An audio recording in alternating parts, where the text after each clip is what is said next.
waiting room before the session actually gets started. You are not on BP time, which is broke people's time. You are on WP time, which is wealthy people's time. And with that, I want to introduce Julian Gordon.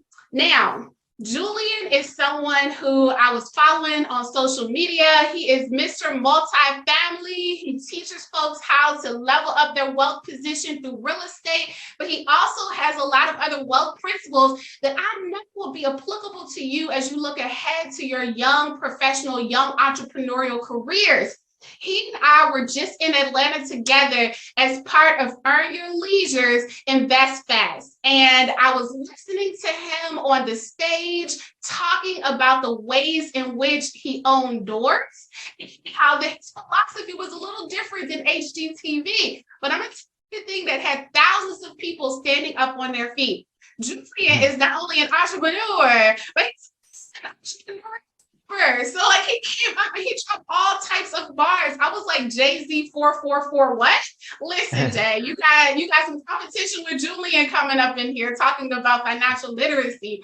So with that, I want us to give it up to Julian. In the comment sections, I want you to just drop a kind word for Julian. Hi, Julian. Welcome, Julian. That's 2 L's, right? Jullien, Mr. Multifamily. All right. What's going on, y'all? Thank you so much.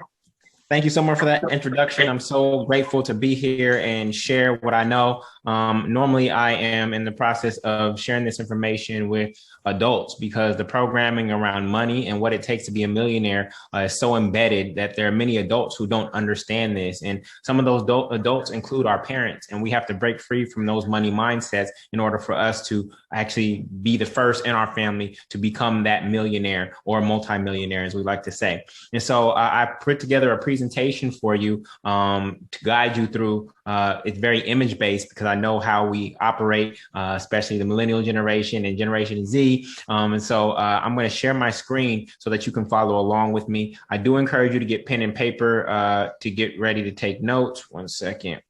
I do encourage you to get pen and paper to take notes because there's going to be a lot of gems dropped on this particular presentation. And I designed this especially for you. The topic of the conversation was how to become a millionaire before the age of 25.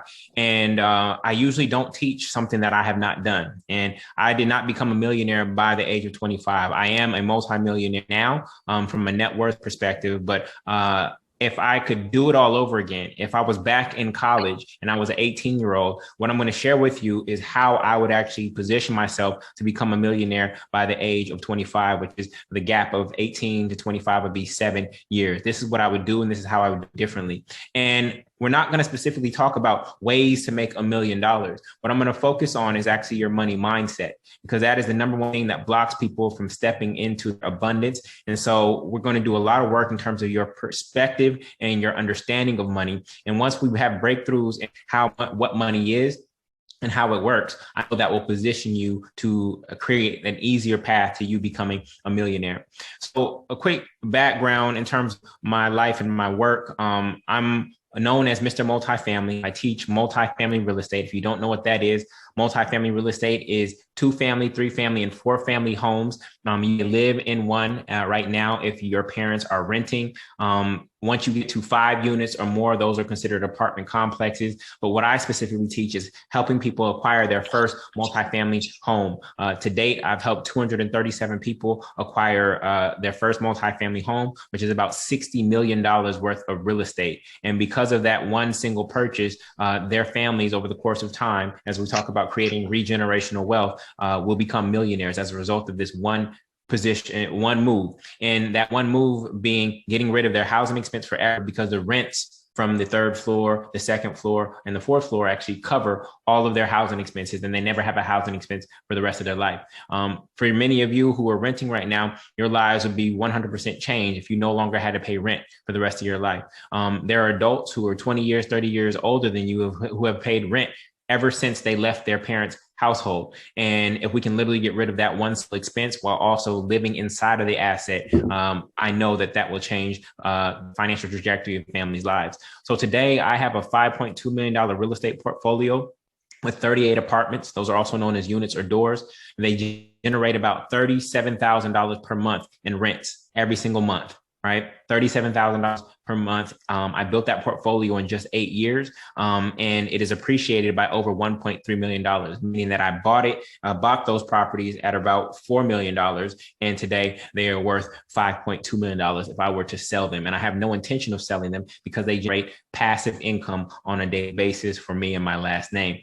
I'm also leader of several real estate funds, in particular the Buyback Baton Rouge Fund, and I teach this strategy and this methodology to many adults to help them get to rent and mortgage freedom. And I'm not a licensed real estate agent either. Okay. So just to make this real for you all, I want to share with you my actual real estate portfolio. So I'm not just going to say that I control these properties. These are actual images of the properties that I control at this moment in time. I own a triplex in Brooklyn, New York. I own several homes in New Orleans. I own a duplex in Oakland, California, where I'm originally from. And I have several single family homes in Baton Rouge, Louisiana. So this is my actual real estate portfolio. And this is what I've been able to create in a short amount of time. And so, like I said, I built the portfolio over an 8 period, and we're talking about how you, being between the ages of 18 and 22 right now, can actually build or make your way towards becoming a millionaire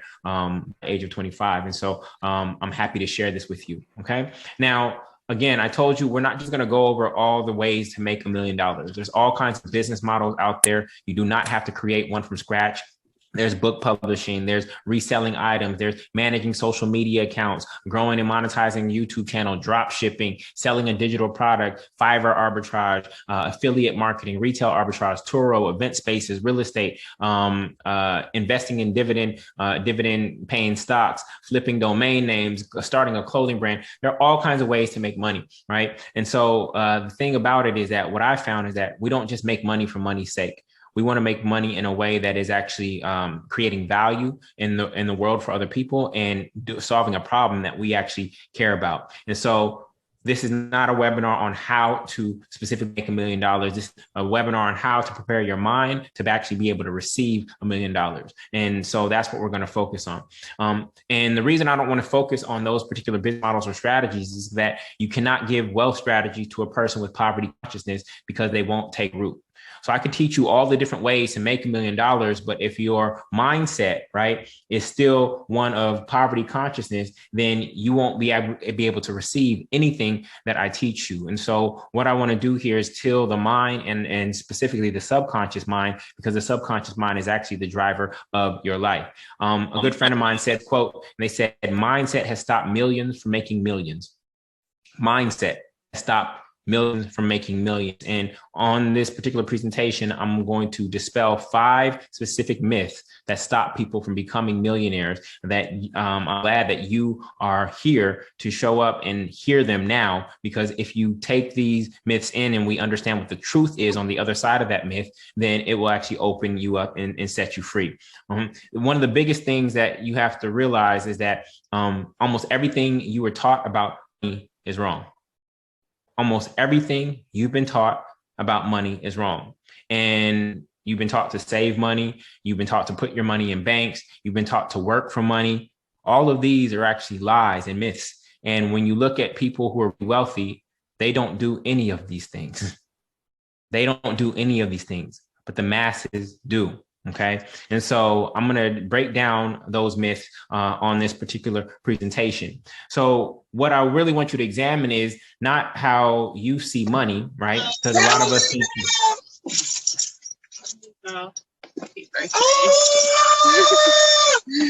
Thank you. Whatever it is, thank you. Excuse me. Can someone put yourself on mute, please? make sure to mute your phones, please? We can hear someone in their background. Sorry about that. Thank you. All good. All good. So when we look at money, a lot of us actually have a negative relationship with money, especially those of you who are in programs like this, serving the underprivileged and things of that nature, and these labels that get put on us. we actually have a negative perception of money because we may not have had money for a long time. Our parents may have struggled to get us to where we are. And fortunately, you were able to still make it through despite the upbringing that you may have had. And for those of you who grew up in poverty, I actually want to flip that perspective for you really quickly, right? Because the issue is not actually outside. The issue is actually in our own perspective. So if we look at a windshield and we see we're looking through a cracked windshield, we look at the outer world and we see it as cracked, right? But the reality is that it's actually our perspective, that the crack or the blemish is actually in our own eye. And one of the biggest blemishes that we've had in our own eye that has changed our perception of the world and money is the fact that, not the fact, but the myth that money is the root of all evil. And we're going to get into that. So many of us are actually blinded to actually how money works. Everybody says they want to make more money, that they need more money, et cetera, but they don't have a clue of how money works or how it's created. And so if we take a moment to step back and say, how does money work? How is it created? And what does money want? Then we can actually become more attractive to money itself. So you've probably been told a lot of things about money, and these are many of the money myths. You've been taught that cash is king, or that the hardest worker wins. Work hard, right? Work twice as hard. The highest paid person wins. Money is the root of all evil. Salary is security. Your salary is income. More money, more problems. You need to be fortunate to be free. Pick yourself up by your own bootstraps. Student debt is good debt. Diversify your investments. Save money by doing it yourself. Time is money. A single family home is an asset. Save your money in banks for retirement. Self-employment is entrepreneurship. Liberal arts education is the key to success. PEMDAS, which is the order of operations when it comes to math. Set a goal and put a date on it. Follow your passion and the money will come. Great minds think alike. You can buy happiness. See what you can get. And I don't know. Let me see if I can access chat. How many of you have heard or been told some of these aphorisms? How many of you have been told some of these things? Let me know in chat. Okay. These are all programs that get instilled into us from our parents' generation. And I'm not blaming your parents, because guess what? Their parents put it into them, and their parents put it into them, and your great grandparents programmed that into them. And so many of us are just operating off of programs that have been in our families for a very, very long time. And when we look at our family's wealth position, it hasn't changed because we're running off the same old programs. And so I'm actually here to let you know that almost everything you see on this slide is actually incorrect. And the truth is almost the opposite. The truth is almost the exact opposite of what you've been told. You've been told that cash is king. Cash is not king. Cash is pawn. You realize that cash is the lowest yielding asset in the entire world, yet you've been taught to go get a good job and paper chase cash for your entire life. But this is the lowest yielding asset. In fact, this cash is losing value every single moment. Inflation is 6% this year. This means that this $100 bill is not even worth $100 anymore. It's actually worth $94. It can only buy me $94 worth of goods and services now, because of inflation. So cash actually loses its value, but you've been taught that cash is king. Assets are the queens in the game of chess.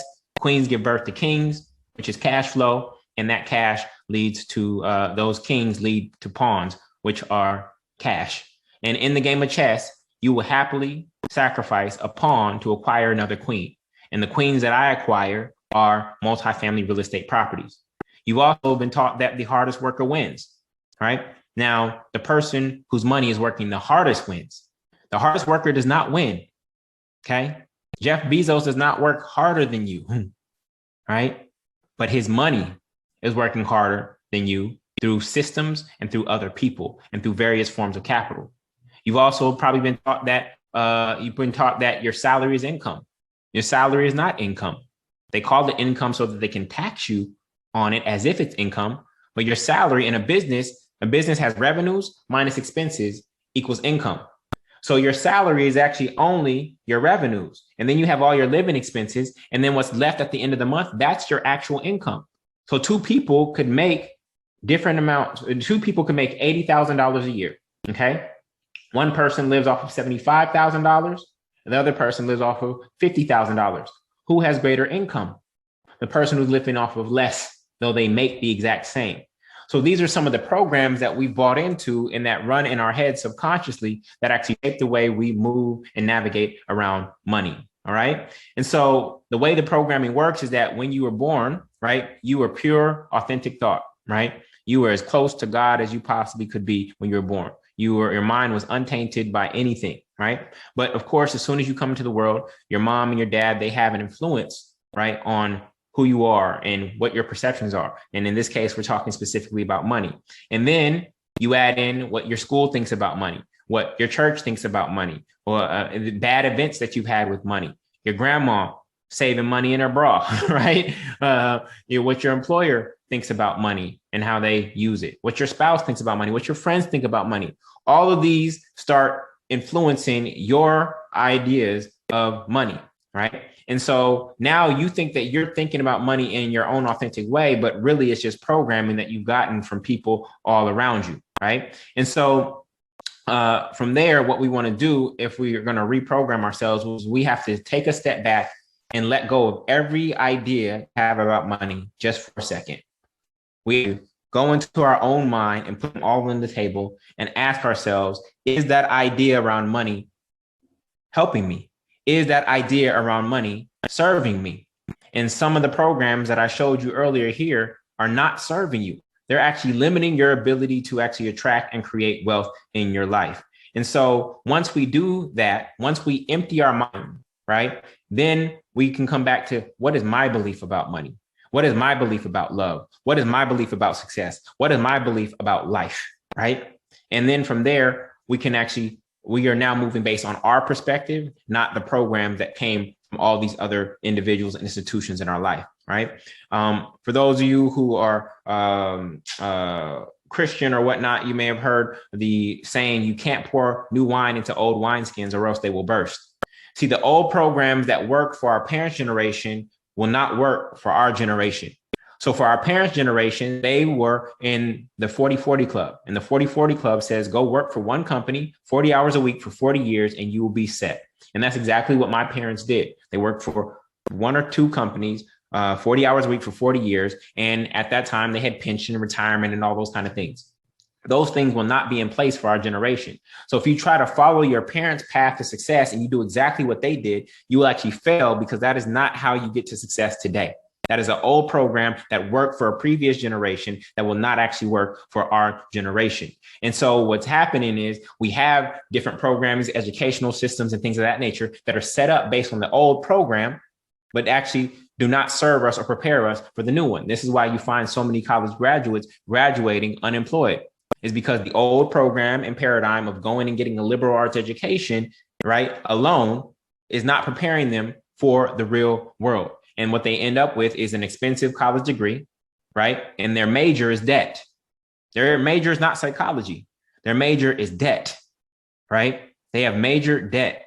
And so we want to make sure that we're using our collegiate experience, that 4 years of space and time that we call college, to actually develop real skill sets. It's not just about passing tests or getting good grades. It's about developing a skill set and knowledge of self that you can use to go create value and be of service to others in the world. All right. And so we have to know the difference between liberal arts education and liberation arts education. Liberal arts education will cost you, and it will leave you in significant student debt. And granted, you are in a scholarship program. I'm not sure how much of your tuition the scholarship program pays, hopefully all of it. But for your peers, many of them are going to end up in debt. And what happens is, for those of you who do have significant scholarships through this program, when you don't pay for something, you can tend to take it for granted. When you don't pay for something, you can tend to take it for granted. There are 51 of you on this webinar right now, and there are likely more in the program, right? There are people who are not here that are supposed to be here. And so as an example of taking something for granted because it was free, because you did not have to pay for it. So even though I'm grateful that you've gotten scholarships, you have to be very careful about how you approach things that you've gotten for free, because you don't truly know the value of them because you got it for free. All right.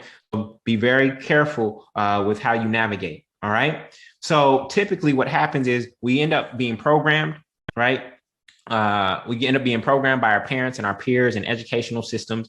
Then we must go through a phase of deprogramming where we're releasing all of these old ideologies that were planted into us. Then we must reprogram our mind.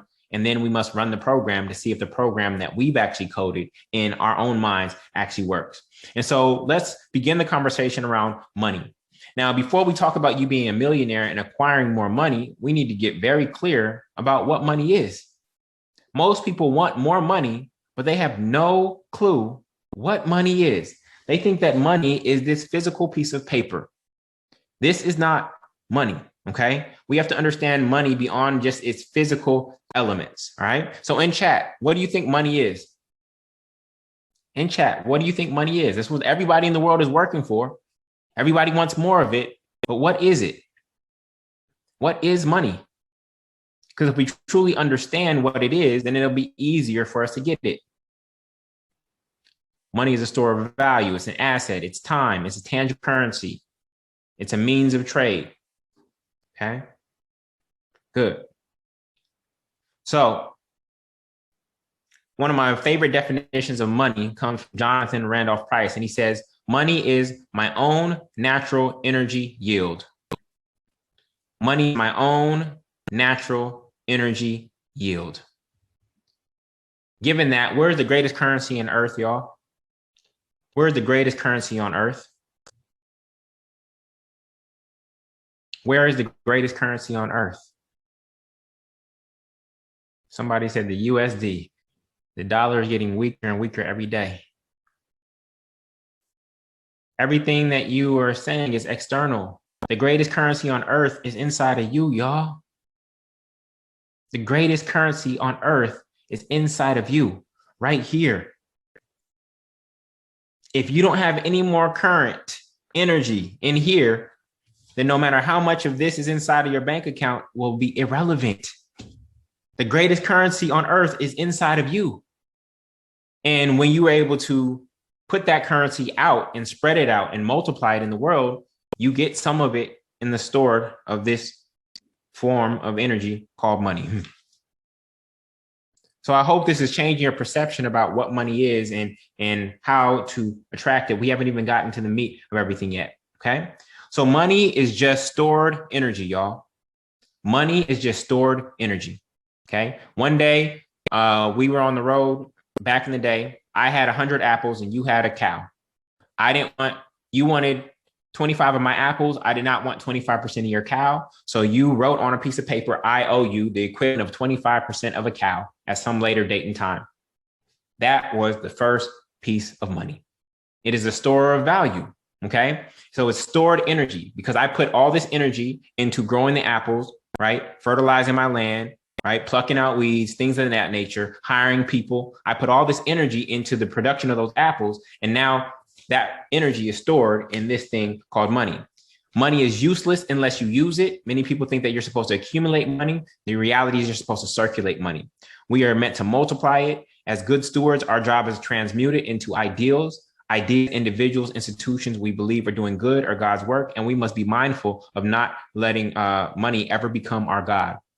It is very dangerous that on the back of this dollar, they put "In God We Trust," because as a result, many people have actually made this thing their God. And what I mean by that is that there are people who live every single day and they make their decisions based on this green piece of paper. How do we let this green piece of paper determine how we lived? How do we let a green piece of paper dictate our daily decisions? Okay. Money serves us. We do not serve money, right? Money serves us. We do not serve money. And so these are new mindsets that I'm so glad that you're getting at this moment in time. So my next question to you is, where is money? Where is money, y'all? Where is money? Where is money? Where do you think money is? Ah, y'all starting to get it. Precious said everywhere. Demontre said wherever you are. What Jay-Z say? Put me anywhere on God's green earth and I'll triple my worth. Put me anywhere. I'll sell water to a well. Right? It is everywhere. So let's do this quick exercise. How much money is in this room? Look at this room and I want you in chat. In chat, list all the ways you see money in this room. I want you to list all the ways that you see money in this room.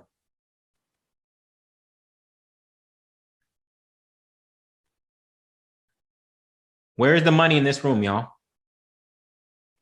A bed, good. Somebody rented out this room, good. Travel bag, good. Furniture, laptop, lights, the power that's going into the lights. Somebody got paid off of that. The rug, the glasses on the table, the foundation of the building, the paint job, the plumbing in the walls, the copper wires in the walls, the internet, the dye that went into coloring the sheets, the hardwood floors, right? So we are just looking at one single bedroom, and there are millions of dollars that are flowed through this particular space for it to come to be. So what I want you to get in the habit of is actually being able to see money everywhere. Most of us only see money through a job. This is the only way I can get money is if I go get a good job. But when you are able to see money from the right perspective, you will realize that money is everywhere around you at all times. Everywhere around you at all times. So you must grab it with your mind before you can grab it with your hand. You must grab it with your mind before you grab it with your hand. I told you earlier that I'm a multi-millionaire. And part of the reason I say that is because before you actually become a millionaire in physical reality, you must first be a millionaire in your mind. Before you become a millionaire in your physical experience of life, you must have first believed it up here. So you manifest it here in your mind first. And if you can hold that belief with enough faith long enough, then you start to manifest it in your hand second. Okay. So this is the mindset, the money mindset. So my question is, who wants to be a millionaire? Who wants to be a millionaire? Who wants to be a millionaire?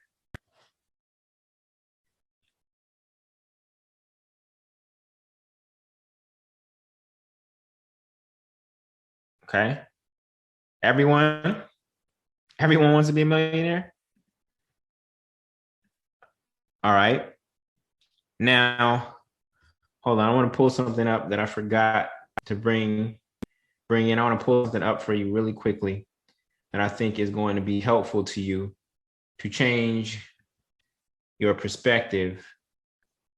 1 second. Let me find it really quick. I didn't intend to share this, but I think given where we are in this conversation, it is relevant. So give me a second. I'm pulling it up. Give me a second. I gotta find it real quick. If I can't find it, we'll move forward. All right. So a lot of you are saying you want to be a millionaire, but when you want something, right, you actually stay in a mindset of wanting. And so the truth of the matter is that we should never want to be a millionaire. In fact, we have to step into the identity that I already am a millionaire. Everybody type, I am a millionaire. Type, I am a millionaire. Type, I am a millionaire. Okay. You have to accept that identity here and now in order for you to become it. See, most people want to have the thing first, right? They want to have the thing, but the reality is you need to be the thing first. And so this is what I wanted to share with you.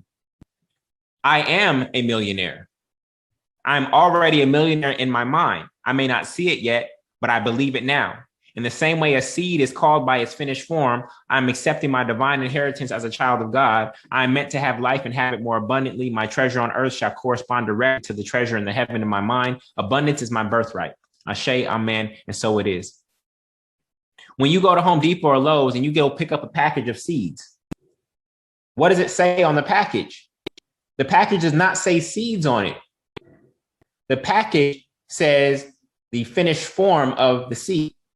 It says sweet peas. It says lettuce. It says tomato. It does not say seeds on the package. So in the same way, you actually have to see yourself as that thing first before it actually comes into your experience.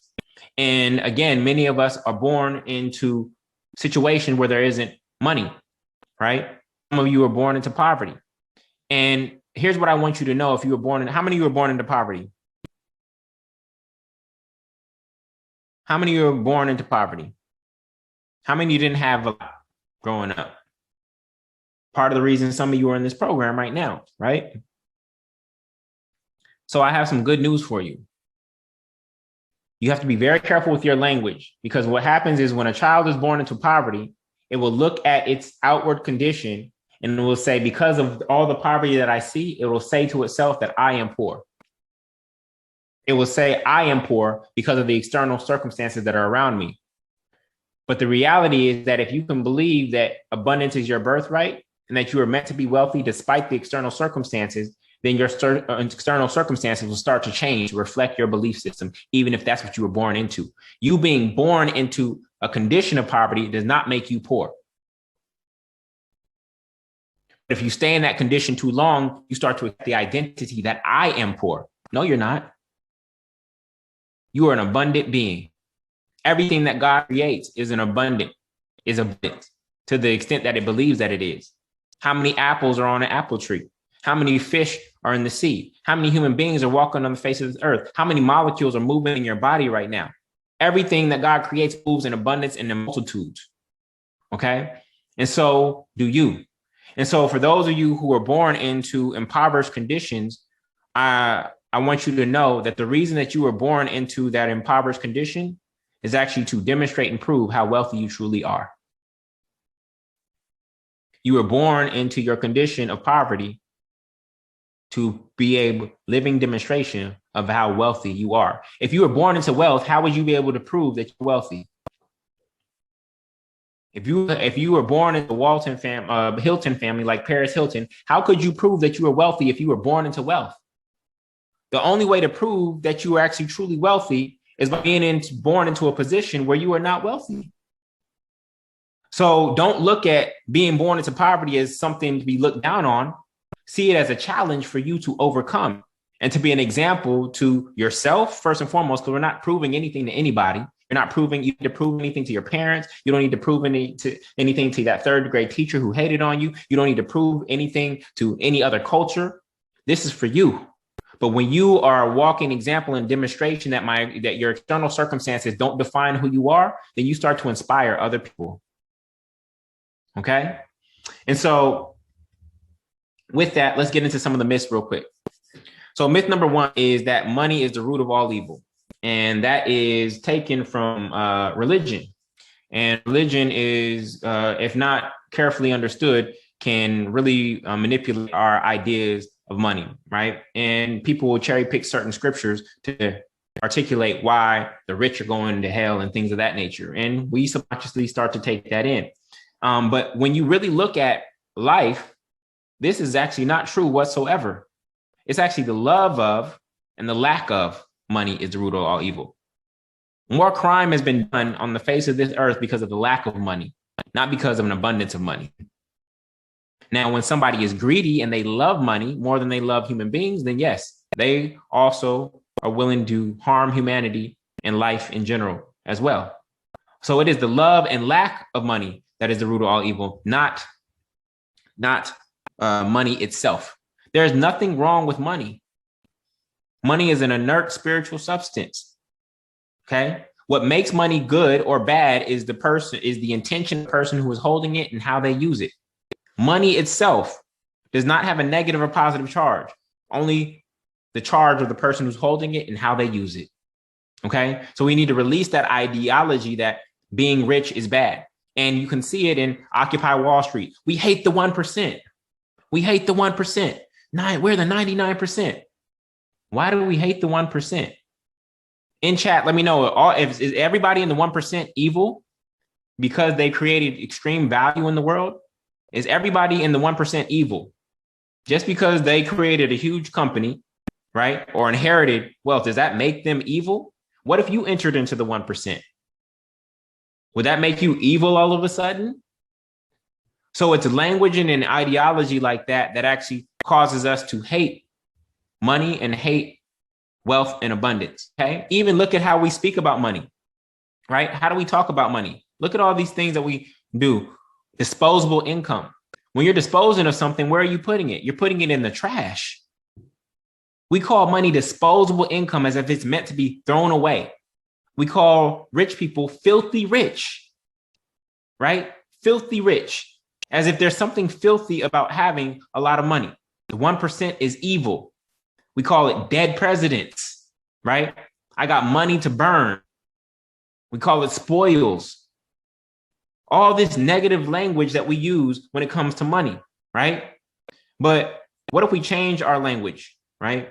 And we said that money is good, it's righteous, it's noble, it's virtuous, right? Because if we believe that money is filthy, right? If money is bad, then having no money is what? If we subconsciously believe that money is bad or being rich is evil, then we believe that having no money is what? We believe that having no money is good. And our moral code always overrides our daily decisions. Okay. So we have to be very careful. So for me, one of the things I used to look at is when I would see in Los Angeles, I would see wealthy people driving these fancy cars. And I would be like, man, that's a waste of money. Right. Right. I would think things like, what a show off, what a waste.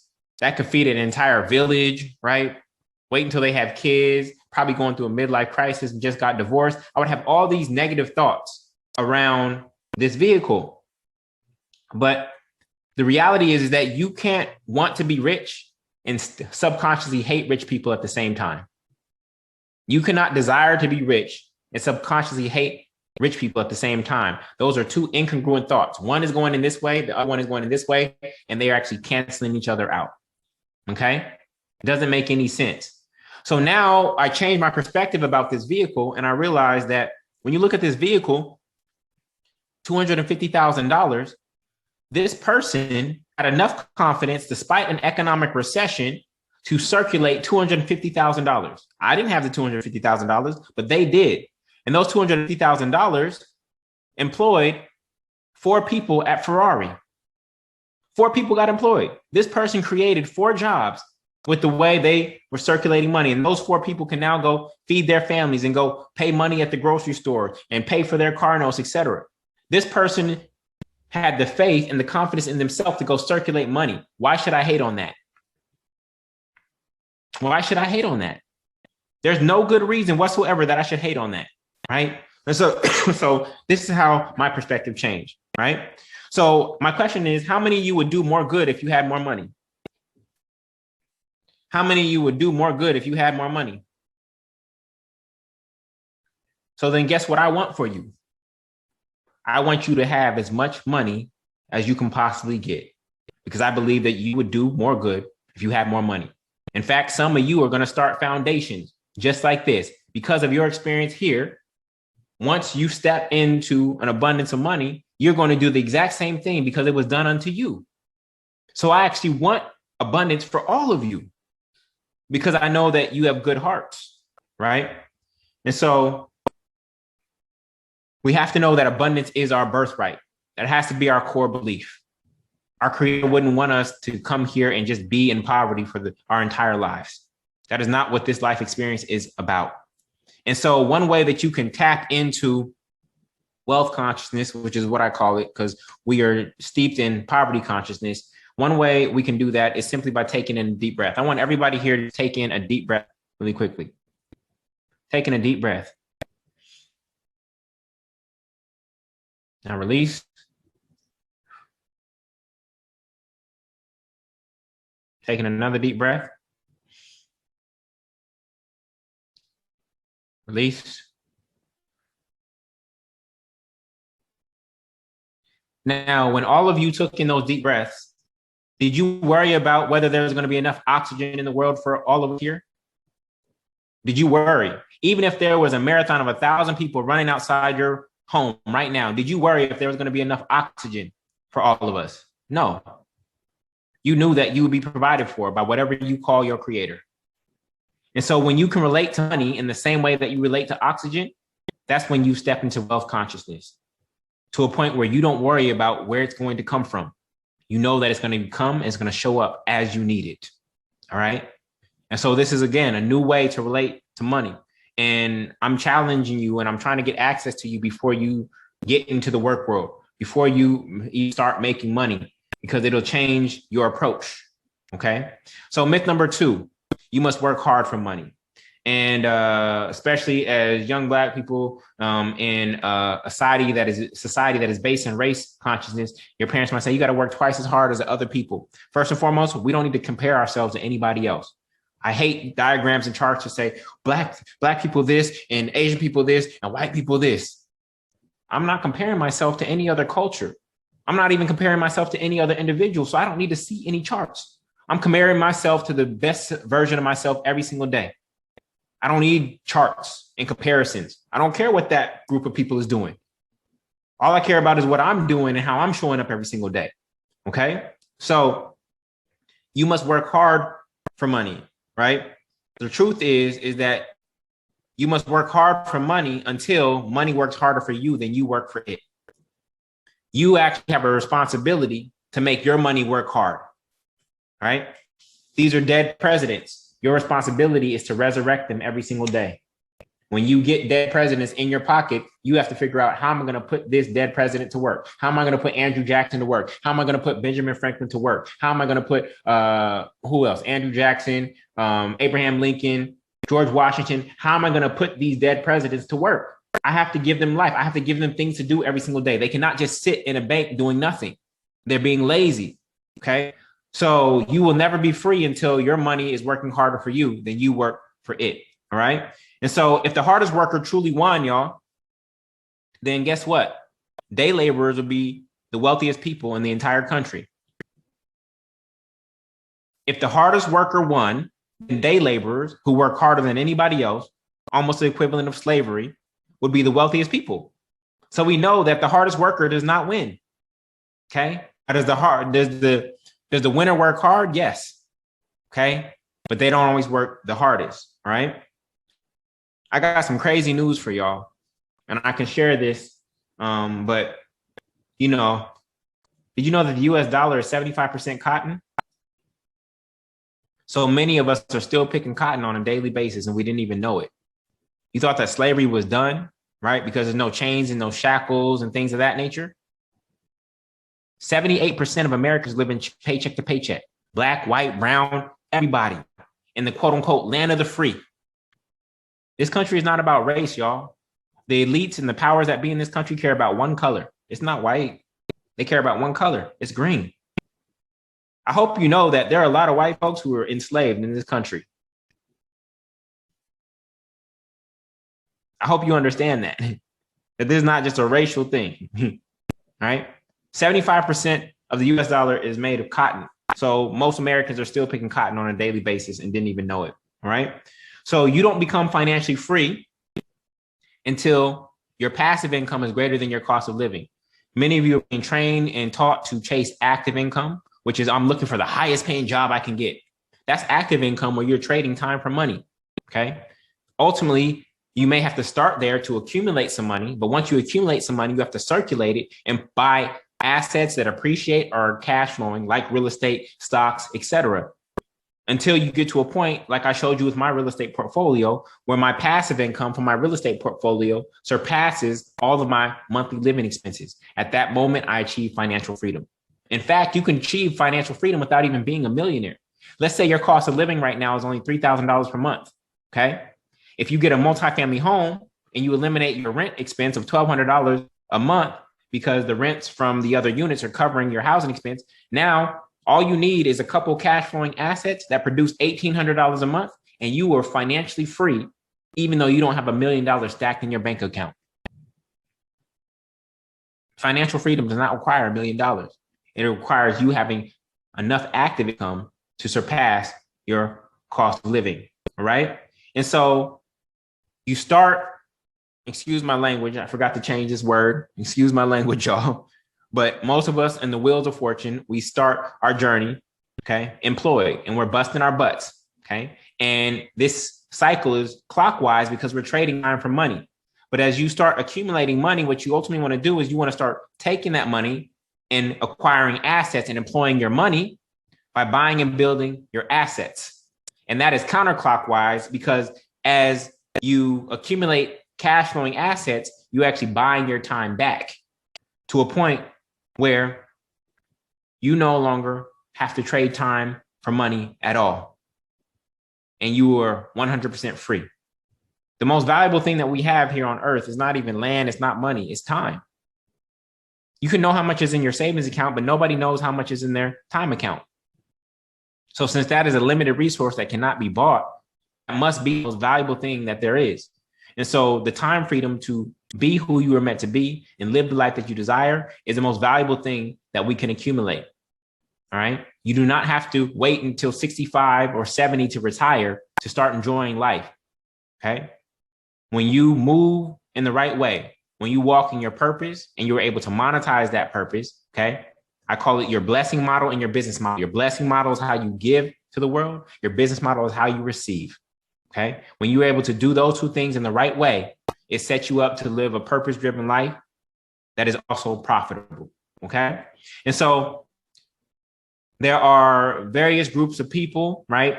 If you are employed, right? If you are unemployed and your money is unemployed, that's the lower class. You're in poverty, okay? If you are employed and your money is unemployed, that's the middle class. If your money is employed, if you are employed and your money is employed, that's the upper class. And then the moment when you don't have to actually work for money because your money is actually employed and working for you, that is what I call the asset class.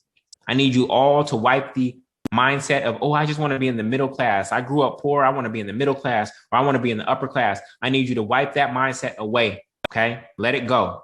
I want to give you new language.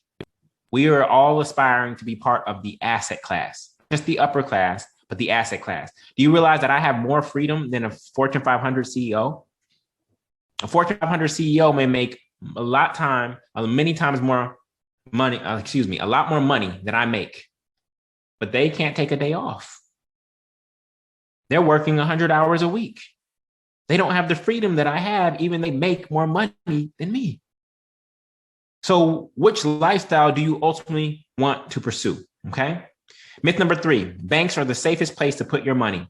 That's what we've been programmed to believe. And banks are actually the worst place to put your money. And I'll show you that you've been programmed.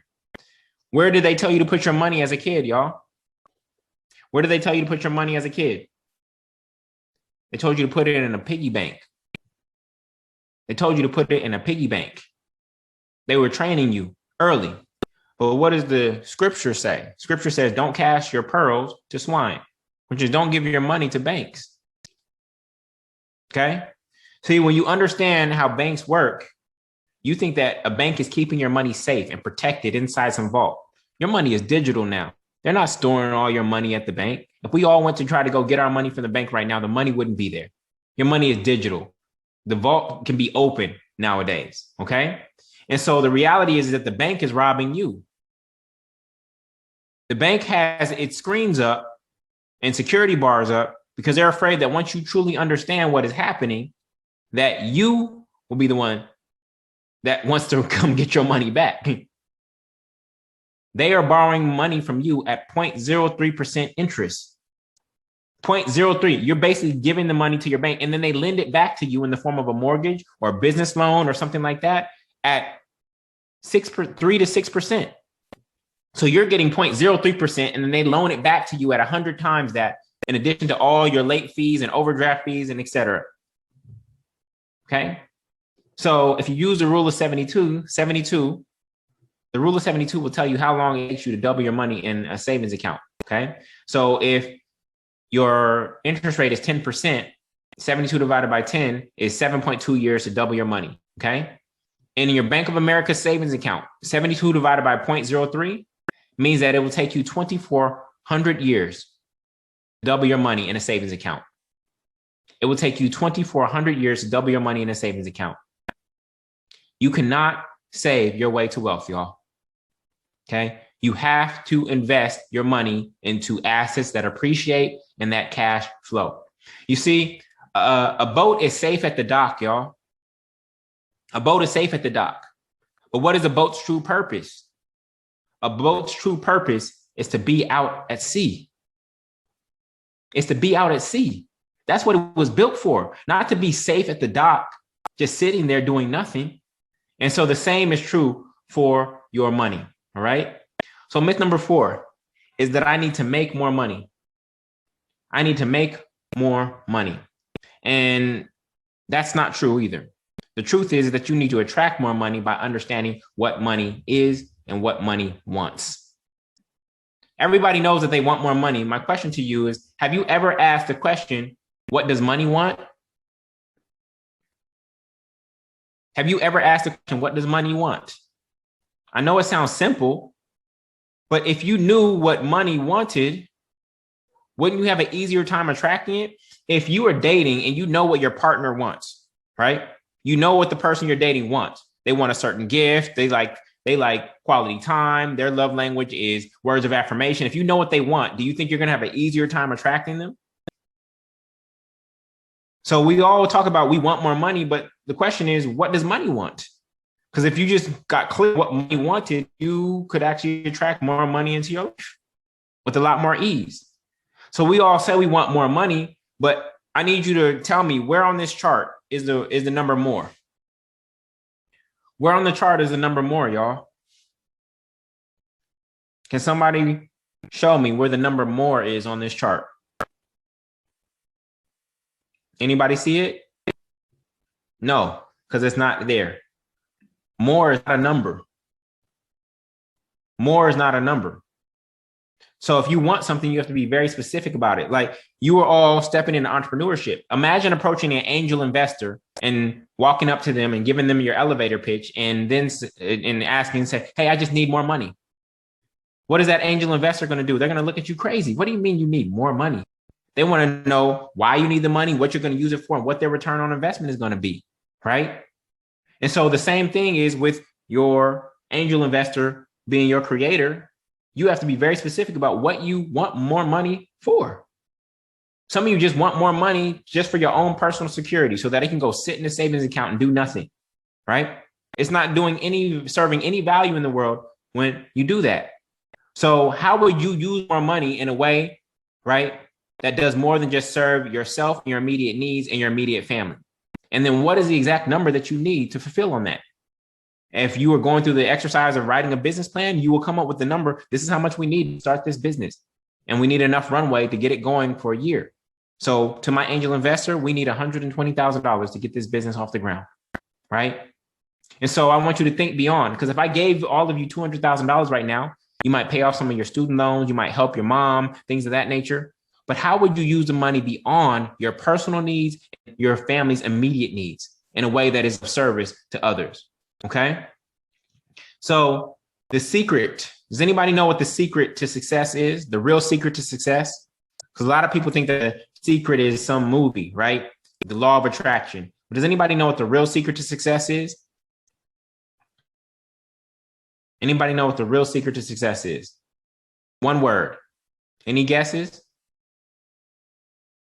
It's such a beautiful word. It's service, y'all. The secret to success and you having as much money as you desire is service. It's service. Okay?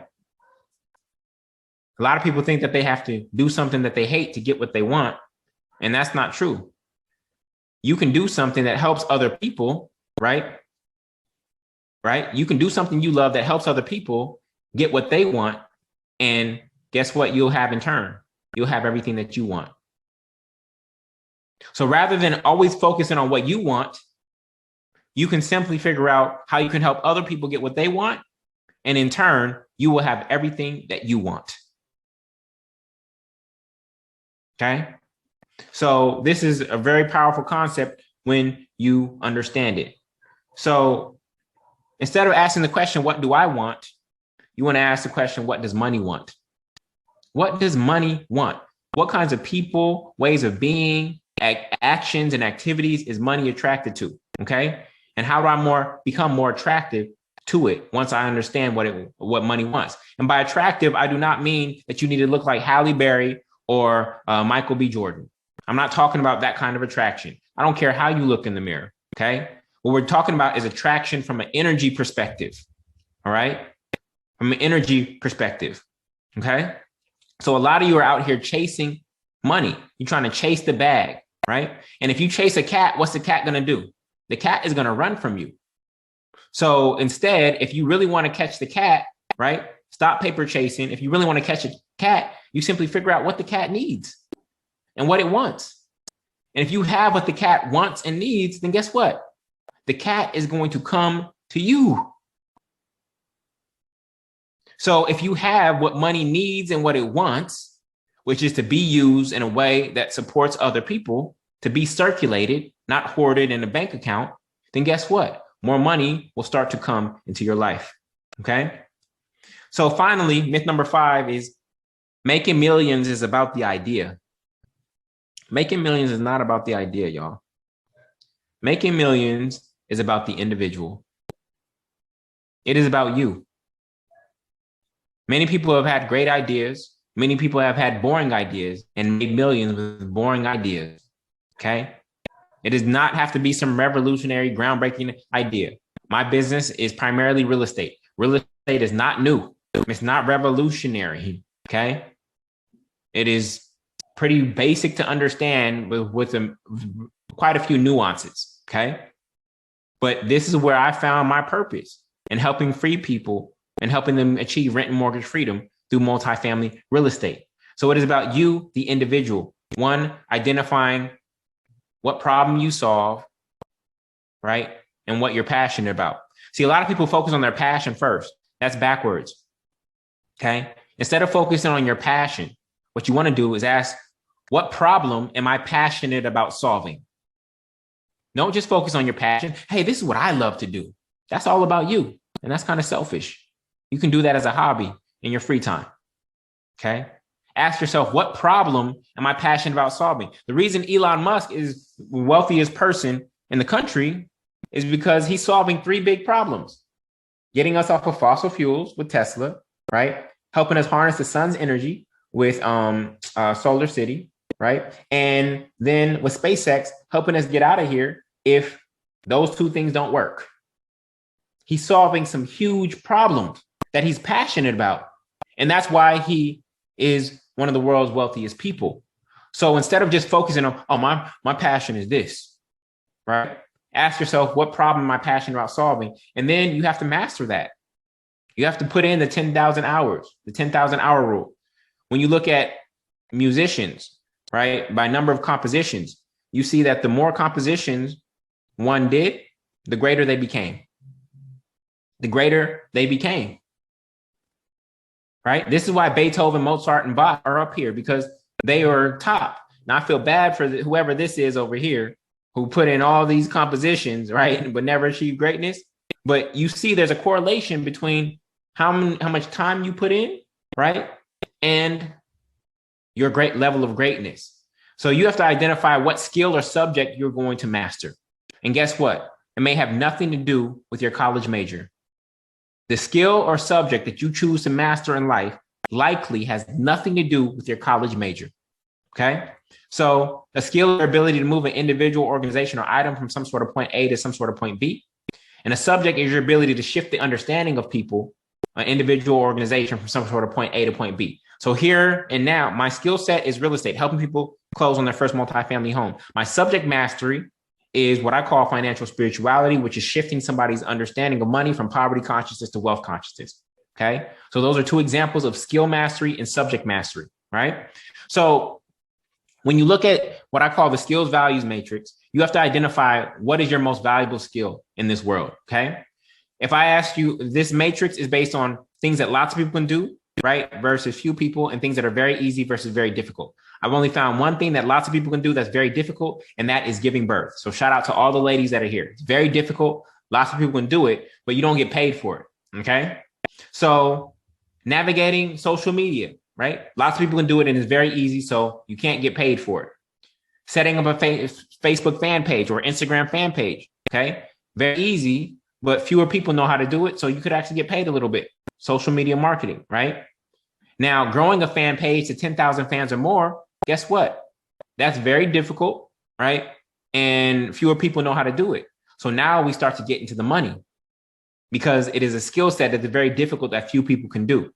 This is a social media marketer, $108,000 per year because they are doing something difficult. They're on social media all day, just like you are, but they're doing something difficult in the environment. They're creating in the environment, okay? They're not just consuming, right? Now, if I say, how many of you know how to tie your shoes? All of you know how to tie your shoes. How many of you know how to polish your shoe? If you go in the airport, people will polish your shoes for about $10. So because it's easy, they can get paid, but they don't get paid a lot because it's relatively easy, right? But if I say, how many know how to spray paint a shoe with an amazing design? Almost nobody here knows how to do that. But look at this. These are some white Converse All-Stars that $55 plain on Zappos.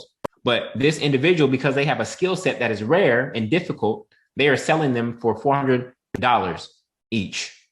Okay. So again, your college major may not matter. When you look at this world, many of you are being programmed to try to prove to someone, an employer, to a college, etc., that you can do what everybody else around you can do. Okay. That's monkey see, monkey do. Oh, they're good at math. Look at me. I'm good at math too. Oh, they're good at English. Look at me. I'm good at English too. But if you really want to understand how to become wealthy, you have to realize that your value will be determined by the one thing that you can do that nobody else around you can do. Your value will be determined by the one thing that you can do that nobody else around you can do. The reason Caesar was king in Planet of the Apes is because he could speak English. It was the one thing that he could do that nobody else except for one other champ could do, which made him valuable.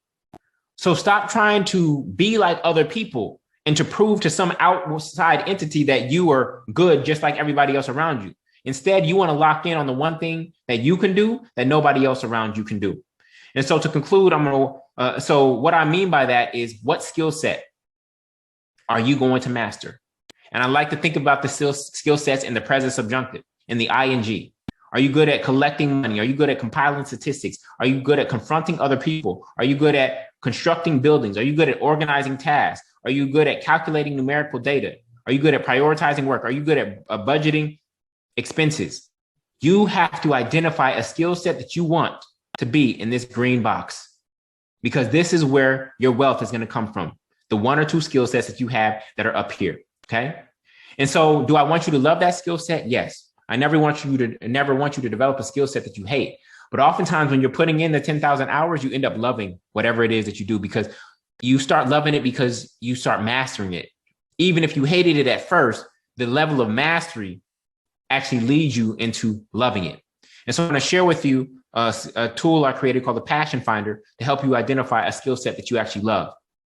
Now, you have to understand the difference between passions and interests. Passions have to do with disciplined practice, where interests are half-hearted play. Some of you say you want to play in the NBA, but then when I see you playing at the court on Saturdays, you half-hearted shooting around. You're not doing any drills or anything like that. You're engaged in half-hearted play. Whereas the person who's going to go is the one engaged in disciplined practice. Some of you, passions are full-time.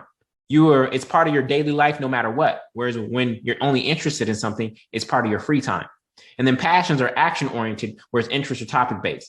So if I say I have a passion for baseball, what do you think I want to be professionally? If I say I have a passion for baseball, what do you think I want to be professionally? I'm wrapping it up, y'all. You think I want to be a baseball player, right? But do more than just baseball players get paid during a baseball game? Do more than just the baseball players get paid during the baseball game? There's an entire economy around baseball. You got concessions, you got mascots, you got umpires, you got announcers, you got owners, right? There are all kinds of ways to get paid through baseball without being a baseball player. So just because you didn't make the college baseball team, or you hurt yourself and you can't do that sport anymore, does not mean that you can't be in that ecosystem, right? So one of the most powerful things that you can do is actually start to map out the ecosystem. And you map it out by looking at all the actions that are in that economy. Hitting baseball, pitching baseball, collecting baseball cards, studying baseball history, coaching baseball pitchers, announcing baseball games, managing baseball operations, scouting baseball players. Guess what? There's a job connected to every single action that is here, y'all. There is a career path connected to every single action that is here. So just because you didn't become a baseball player doesn't mean you have to let go of that. Let's say you have a passion for food, right? If I say I have a passion for food, you think I want to be a chef. But guess what? There are many ways to engage with food beyond just cooking it, okay? There's growing the food organically, writing food reviews, designing food baskets, tasting food, hosting events around food for the homeless, etc. Now, if you all went home right now and told your parents, I'm passionate about designing fruit baskets, what would your parents say? What would your parents say? They would say you're crazy, right? I didn't send you to this scholarship program and to this college for you to design fruit baskets.